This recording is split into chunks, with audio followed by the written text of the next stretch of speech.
Hi there, Allison here with another Cab Franc du jour. Today we are in Southern Oregon and we're looking at the Leah Jørgensen Cellars 2018 Cabernet Franc. While Cabernet Franc represents a very small piece of the overall viticultural landscape in the state of Oregon, there is no individual who is as passionate and committed about this grape variety than Leah Jørgensen. As Oregon's only Cabernet Franc specialist, her love of this grape variety really blossomed when she was working in wine sales in Washington, D.C. and was exposed to the great Loire Valley Cabernet Francs from portfolios like Louis Dresner and other importers. When she moved to Oregon in 2009 to embrace her familial roots and take up winemaking, she chose to make Cabernet Franc her star grape variety, not only because she loved this grape, but also because she could source high-quality fruit at a much lower cost than the in-demand, highly competitive Pinot Noir. She launched Leah Jørgensen Cellars in 2011, and today she makes several examples of Cabernet Franc every single vintage, including a rosé, her Blanc de Franc, which is one of her signature wines, as well as some single vineyard reds, in addition to her flagship red, which is what we are looking at today. So what does the Cabernet Franc picture in Oregon look like? Well, we all know that Pinot Noir leads the way here in terms of plantings. It represents around 59% of the total acreage planted in the state. So in 2020, this was around 23,500 acres, around 9,500 hectares of Pinot Noir in the ground in the state of Oregon. And Cabernet Franc, well, there's only around 343 acres. That's 158 hectares of Cabernet Franc in the ground in Oregon. That's less than 1% of the total acreage. And in terms of the plantings, the majority of the Cabernet Franc is planted in Southern Oregon, which is what is going to be the focus of our terroir deep dive today. So to give you a lay of the land here in Southern Oregon, the Southern Oregon AVA was established in 2004, and this represents around 25% of the total acreage planted in the state. And it starts just south of the city of Eugene, which is around 200 kilometers or 125 miles or so south of the city of Portland. And it stretches south nearly 200 kilometers to just north of the California border. And the viticultural area in Southern Oregon is defined by two major river valleys. We have the Umpqua River Valley in the north, which runs from north to south, and then we have the Rogue River Valley in the south, which runs from east to west. Now, in terms of the microclimate here in Southern Oregon, it is vastly different than what we find in the Willamette Valley, which is in the north, which is, of course, where Pinot Noir is the star grape variety. So here in Southern Oregon, we are in the rain shadow of the Siskiyou Mountains, which are to the west. These mountains make up part of the coastal range here, and these mountains help to block out the precipitation, as well as the cool influence from the Pacific Ocean, which is only around 50 kilometers to the west here. So because of this rain shadow effect, Southern Oregon is a little warmer, drier, and sunnier than the Willamette Valley. But of course we know that Cabernet Franc needs a good amount of sunshine during the growing season to help with ripening, as well as minimize the pyrazines. Now, in addition to these Siskiyou Mountains that we find in the west, we have the Cascade Mountains in the east. And thanks to these mountain ranges, we have vineyards that are sitting at a moderate elevation. And this gives us a wide diurnal range in temperatures, as much as 15 degrees Celsius difference between the daytime and the nighttime temperatures during the growing season. And this does help to slow down ripening as well as preserve acidities. Now, thanks to these mountains as well as these river valleys, we have a number of different aspects as well as altitudes here in Southern Oregon. And this means we can plant a wide number of grape varieties. There are a lot of different grape varieties planted here, but it also does mean that site selection becomes quite critical. So to drill down further than that in terms of where this wine is coming from today, this is coming from two vineyard sources located just outside the town of Medford in the Rogue Valley AVA. So the Rogue Valley AVA was established in 1991. And it's quite a large AVA. It stretches around 460,000 hectares. That's in terms of its total size, but the total vineyard area is around 2,100 hectares in total. And the Rogue Valley AVA is defined by several tributaries that come off of the Rogue Valley. So we have the Applegate River, we have the Illinois River, and we have the Bear Creek River.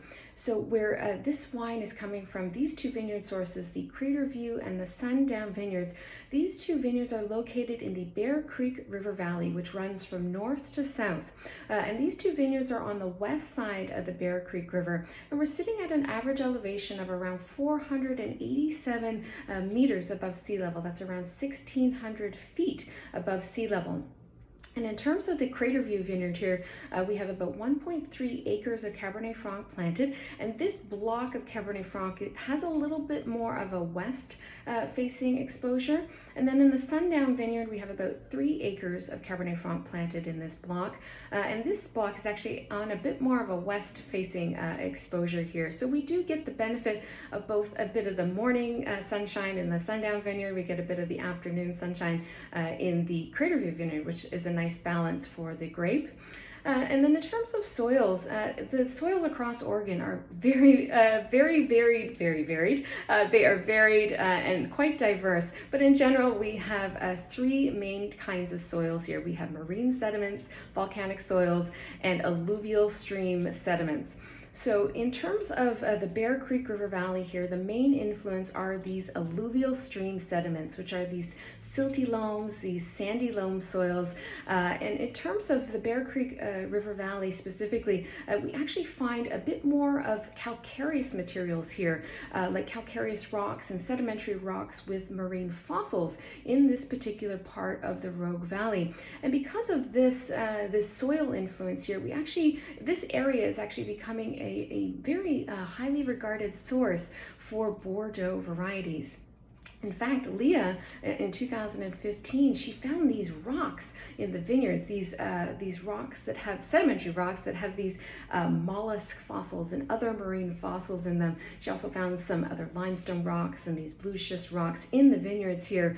And a local geologist did confirm that these rocks are of marine origin, and they date to around 250 million years ago. So the 2 blocks of Cabernet Franc in these 2 vineyards, they were both planted in 2004. And the soil series that we have here is called Gregory Silt Loam. So it's predominantly a silt-dominated soil. There's a little bit of clay here, a little bit of sand as well, but it balances drainage as well as moisture retention. And we do have these sedimentary rocks in the vineyards with these marine fossils as well. And in terms of the vineyard itself, it is VSP trained, and there is drip irrigation installed, which is very common here in Southern Oregon because of how low the rainfall is. And then in terms of the vineyard itself, it is farmed, certified, sustainable. Now, from a winemaking perspective, Leah does opt for 100% destemmed fruit, and she chooses to leave some whole berry and some crushed. So 50% whole berry, 50% crushed.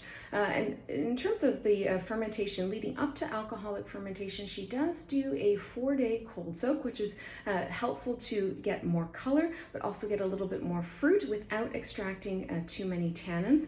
And then alcoholic fermentation takes place in open top vats, and she opts to use cultured yeast for her fermentations. And then during the fermentation, she will do some punch downs during the active fermentation twice daily. And then the wine stays on skins for about 2 weeks. And then in terms of the aging, it spends about 8 months in a combination of neutral French oak as well as stainless steel. And then she'll do her final assemblage and then do the bottling after that. So let's get into this wine. The nose has a really lovely perfume.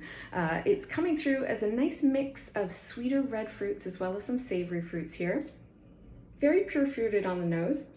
I'm getting a bit of red raspberry here. There's a touch of like a foresty, wild black raspberry note, even a little bit of plum here. But I do love the interplay of the fruit profile and how it is mixing with the earthier undertones of this wine. It's really quite nice. And the wine, I would say these are, the fruit and the earthiness is on equal footing here. It's a nice balance between the two. And the pyrazines come through for me as a bit of cedar leaves, cedar wood here. There's an herbal undertone, like a touch of bay leaf, maybe even a little bit of juniper here. But very pretty on the nose in terms of the overall profile.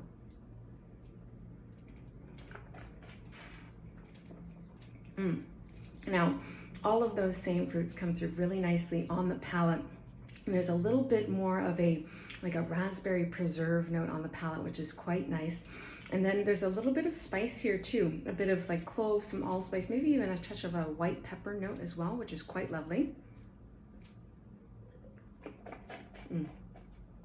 The acidity on this wine is so, so wonderful. It's bright, it's lively, it's very refreshing, and it really does just make you want to just dive back into the glass and have another sip. And I just love how the acidity is working with the fruit here. It just makes for a really juicy, lively expression on the palate. Now, Leah nailed these tannins. She knows Cabernet Franc tannins, and she seems to know how to get just the right amount of grip from the tannins. Tannins are very fine, extremely elegant, and they have a satininess on the palate, and they do have a little bit of that kind of tug on the finish, which is really nice. But the way that the fruit and the acid and the tannins are working together here in this wine makes for a really pleasurable wine to drink. It's just, there's a juiciness factor, there's an approachability factor, which I absolutely adore in this wine. Yeah, there's structure here too, you know. It's drinking so well now, but you could easily lay this down for the short to medium term for sure. There's plenty of structure here for some aging. But in general, this wine is just, it's so graceful, so poised, it's balanced, it's elegant. But at the same time, there's a little bit of a playful edge here, which I really like. It just makes for a wine that you just want to keep going back to, which I absolutely love. And I should know, on Leah's back label, she has this little expression called "c'est l'Oregon," which is a sort of homage to Cabernet Franc that is inspired by the Loire Valley, but made from Oregon terroir. And I just think she is one of the few people, or one of several people, you know, that have a great story and have a true love of this grape variety. And just, she does such a great job with this grape every single vintage, and it's an absolute pleasure to drink. And if you've never had her wines before, please do seek them out. They are just delicious expressions of Cabernet Franc that are really true to the grape and true to all the nuances that this grape has and just the beauty that it can give in the glass. If you have had another Oregon Cabernet Franc, do let me know who the producer was and what you thought of that wine in the comments below. And of course, as always, I will be back again soon with another wine. Cheers.